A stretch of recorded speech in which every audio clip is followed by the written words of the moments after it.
Welcome to Sweet Life Beat Life. We hope this video helps. In this video, I will explain how to use keyframes in DaVinci Resolve. To begin, open your project and navigate to the Edit page. Select a clip in your timeline. In the Inspector panel, locate the property you wish to animate, such as position or scale. Click the small diamond icon next to the property to set your first keyframe. This marks the starting point of your animation.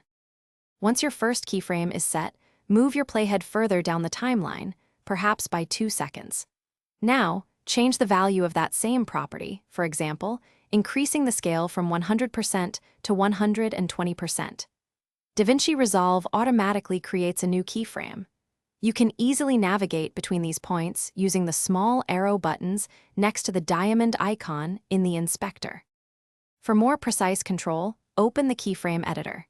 You can find this by clicking the small curve icon or the keyframe button in the inspector panel. This visual graph displays all your keyframes, allowing you to see the animation curve.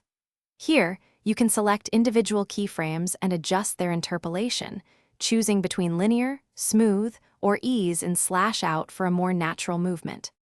Beyond basic adjustments, you can copy and paste keyframes, saving significant time. Simply select the keyframes in the editor, copy them, and paste them onto another property or clip. For intricate animations, explore the Fusion page, which offers a powerful node-based keyframe system.